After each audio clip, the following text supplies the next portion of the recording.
వస్తున్నాయి నాన్న. ఏంటి నాన్న ముందుగా ఒక కుత్ర ముక్కన రైట్ ఇలా వచ్చా? అనుకోకుండా సెలవులు వచ్చాయి జయ. నీ చేతి వంట తినాలనిపించింది, వచ్చేసాను. అది కదా వేణు, కావాలా పారేస్తే బండి వచ్చేది కదా, స్టేషన్ నుంచి నడిచి వచ్చావా? ఈ పారెడు దూరానికి బండిది కన్నయ్య. దూరానికి కాదురా, దారిలో ఎందరి కళ్ళు పడి ఉంటాయి, ఎంత దిష్టి తగిలి ఉంటుంది. ఇప్పటికే ఊళ్ళో కొంతమంది ఏడికి చస్తా ఉన్నారా, ఇలప ముక్కులు కొట్టుకుని బతికే రంగయ్య తమ్ముడిని బిఏలు ఎంఏలు ఎట్లా చదివిస్తున్నాడా అని. సర్లే, అదంతా నీకేం తెలుస్తుంది కానీ ఏరా నీ చదువు సండే ఎట్టా ఉంది? బిఏ తప్పకుండా పాస్ అవుతా అన్నయ్య. అది అది కాస్త పాస్ అయిపోయావంటే నాన్న ఇంత ఉబ్బిపోతాడు కదా నాన్న. నేను ఉబ్బిపోవడం కాదమ్మా, ఊళ్ళో వాళ్ళంతా ఉడికి ఉడికి ఆ మొదలస్ట్ పోయి చేస్తున్నాడు కానీ నువ్వు లోపల పద. ఎవరు? భూత వైద్యుడు గారా? నమస్కారం అండి వైకుంఠం గారు. దీర్ఘాయు ఆరోగ్యం వస్తూ. ఎలా ఉన్నాయి ఊళ్ళో భూతాలు? భూతాలేమిటి, ఇప్పుడు మనుషుల్నే పట్టేశాం. మందులకు మంత్రాలకు అన్నింటికీ మనమే. ప్రస్తుతం మీ అన్నయ్య సంగతి చూడు. వెళ్ళవయ్యా సోది. బాబు నువ్వు లోపలికి వెళ్ళరా. ఉండవయ్యా రంగయ్య. ఏం నాయనా, వేటు వేటు రాజాధిరాజ మహారాజ కుమారుల్లాగా రంగు రంగు తేలావు. స్వర్ణ భస్మం ఏమైనా సేవిస్తున్నావా? స్వర్ణ భస్మం కాదు, సొరకాయ భస్మం. అమ్మా నువ్వు వాడిని లోపల తీసుకెళ్ళమ్మా. రాజు నాన్న చూడమ్మా, ఏనా మన పక్కింటి బంగారం పిలిచి బాబాయ్కి దిష్టి తీసేమని చెప్పు. అలాగే నాన్న. పాడు కళ్ళు పాడు మనుషులు. మన కళ్ళను గురించి నువ్వేమీ భయపడకు. చూడు ఎంత మందపు అద్దాలున్నాయో, ఈ దృష్టి ఏం పనిచెయ్యదు. ఏది చెయ్యలేవు? చెయ్యలేదు, కాళ్ళు పావేంటుంటారు. అయ్యో రామ, కోపడ్డానికైనా కొంచెం ఓపిక ఉండాలిగా. విధవ వ్యాధి, ఎముకలు కొరుక్కు తినే వ్యాధి. వైకుంఠయ్య, అసలే నేను చాలా అవస్థలు పడుతున్నాను, ఆడేమో చదువు మానేస్తానంటున్నాడు. దీనికి తోడు నీ పాడుకోతల వాడు విన్నాడంటే ఇంకేమో చెప్పగలరా. ఇదిగో వాడు ఊళ్ళో ఉన్నంత వరకు మందు గిందు రోగం గేగం అంటూ నువ్వు వీధిలో రావడానికి వీలేదు. రంగయ్య అట్లా అంటే ఎట్లా చెప్పు. ఓ మంచి దివ్యౌషధం వచ్చింది, చూస్తావు. నువ్వు నోరు మోస్తావా లేదా? నీ కాదయ్యా, నీ తమ్ముడికయ్యా. తమ్ముడుకా? దీనికి అట్లా అడుగు చెబుతాను. ఒక తైలం తలకు రాసి చిటికిడు భస్మం లేజంలో కలిపి లోపలికిస్తే ఇక చూసుకో నా స్వామి రంగా, ఆ జ్ఞాపక శక్తి అట్టే పెరిగి పెరిగి రేపు పరీక్షల్లో ముందు టక్కిన పేస ఊరుకుంటాడు. అవుతాడా? ఫస్ట్ పాస్ అవుతాడా? మందు తినిపించి చూడవయ్యా, తెలుస్తుంది. ఎంతోనా? తైలము భస్మము లేహ్యము 3 కలిస్తే అర్థమండలానికి ఒక 25 రూపాయలు అంతే. అంతే 25.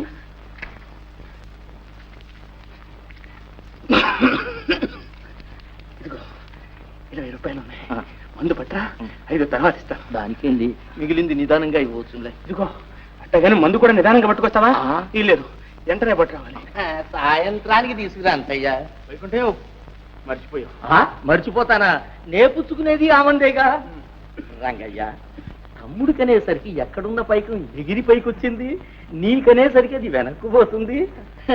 అలా ఉండాలయ్యా, అభిమానం అభిమానం.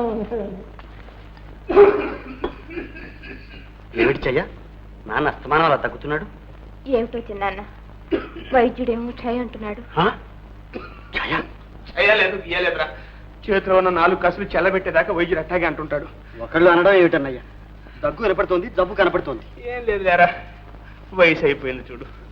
అందుకే చెబుతున్నాను, ఏ చీకు చింత లేకుండా కాలం గడపవలసిన ఈ వయసులో నువ్వెందుకు ఇంత అవస్థపడాలి? అహోరాత్రాలు ఆ కొలివి దగ్గర కూర్చుని చెమట వచ్చి కండలు కరగదీసుకుని నువ్వు డబ్బు పంపుతూ ఉంటే నేను అక్కడ హాయిగా చదువుతూ కూర్చోను. నా వల్ల కాదన్నయ్యా, నేను ఈ చదువు మానేస్తాను. ఏదైనా ఉద్యోగం చూసుకుంటాను. ఏమిటి నువ్వు అనేది? చదువు మానేస్తావా? లేకుంటే నేను చదివి ఒరగబెట్టేదేముంది? చదివి ఏం వరగబెడతావో నాకు తెలియదు, కానీ చదవనందువల్లనే నేను ఈ స్థితికి వచ్చానురా. అందుకే నిన్ను చదివిస్తున్నాను. బాబు, ఇన్నాళ్ళ నా కష్టం ఈయనగాచి నక్కల పాలు చేయకు. ఆ బిఏ పూర్తి చేయి, ఆ తర్వాత అంటావా చాకరీ మానేస్తాను, హాయిగా కూర్చుంటాను. సరేనా? అమ్మా జయ, ఈ గొడవల్లో మర్చిపోయానమ్మా, బాబాయికి దిష్టి తీయించావా? అదొక్కటే తక్కువ. పిచ్చి సన్నాసి.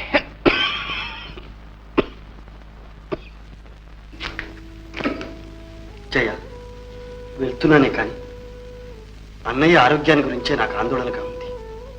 నువ్వైనా కాస్త జాగ్రత్తగా చూసుకోమ్మా. వేణు, అప్పుడప్పుడు ఉత్తరాలు రాస్తూ ఉండు. అలాగే. బండి టైం అయిపోయింది, త్వరగా రారా.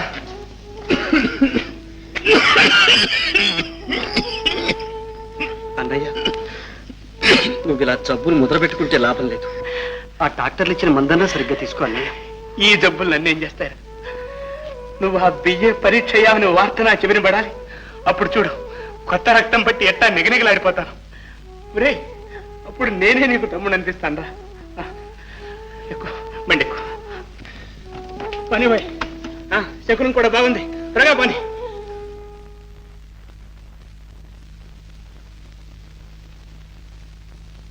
చూశారా ఆనందరావు గారు, చింతలపల్లి మర్డర్ కేసు ముద్దాయి సుబ్రహ్మణ్యం భార్య పిల్లలు.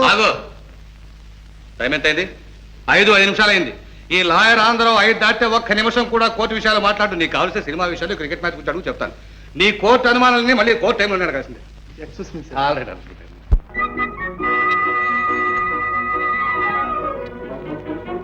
ఎరామూర్తి, బస్ అంతా ఖాళీగా పోతుంటే నువ్వు ఇక్కడే ఉన్నావే? ఓయ్, ఈ బస్సులు విసులు ఎందుకు? అయ్యగారి కోసం కార్ వస్తుంది. కారా? నీ కారు ఎక్కడిదిరా?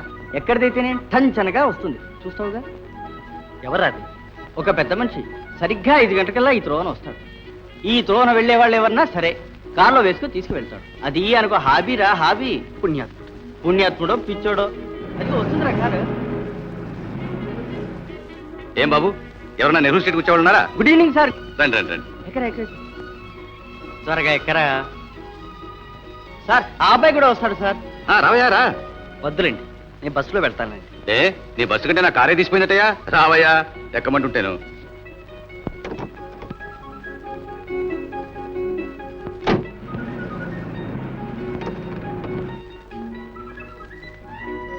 వస్తాను సార్, థ్యాంక్ యూ.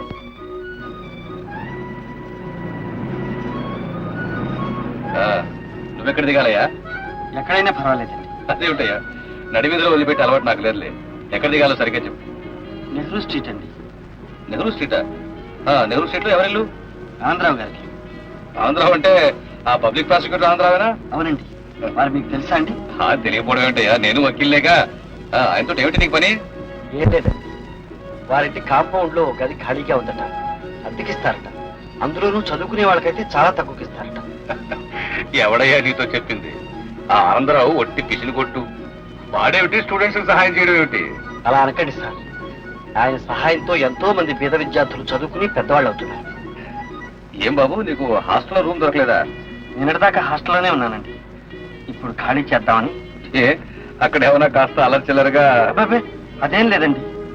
హాస్టల్లో ఖర్చు ఎక్కువ అవుతుంది. మేము పేదవాళ్ళు. మా అన్నయ్య 24 గంటలు చాకరీ చేసి నన్ను చదివిస్తున్నాడు.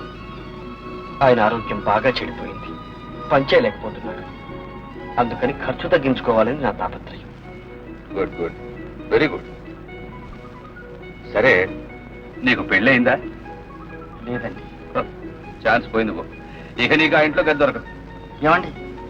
ఆ ఆంధ్రాలకి పెళ్లిటికి వచ్చిన పిల్ల అవుతుంది. అందుకని వాళ్ళ ఆవిడ పెళ్లి కాని కుర్రవాళ్ళని ఎవరిని ఆ గడపలో కాలు పెట్టినది. నేను అలాంటి అలరి పనులు చేసేవాడిని కాదండి. మర్యాదగా నడుచుకుంటానని మాటిస్తాను. మాటలకు విలువ ఎక్కడుందాయా ఈ కాలంలో? అదేం లాభం లేదు. అందులోనూ ఆ ఆంధ్ర పెళ్ళామని చూడు, అమ్మ బాబోయ్ మహాకాళి. నువ్వు పని చేయరాదు? ఏమిటండి? నీకు పెళ్ళి అయిందని చెప్పేసి.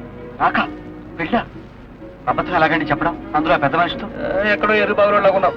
అవసరానికి అబద్ధం చెప్పడంలో ఏమీ తప్పులేదు. వద్దండి. చెప్పవేంటుంటే కావలిస్తే నేను సిఫారసు చేస్తాను. అక్కడ మాత్రం నువ్వు తొనకండి చెప్పేసి. ఇదిగో, నీకోసం చెప్తావటయ్యా. మీ అన్నయ్య నీ కోసం అంత శ్రమ పడుతుంటే ఆయన శ్రమ తగ్గించడానికి ఒక చిన్న అబద్ధం చెప్పలేవు? చెప్పలేవా అని.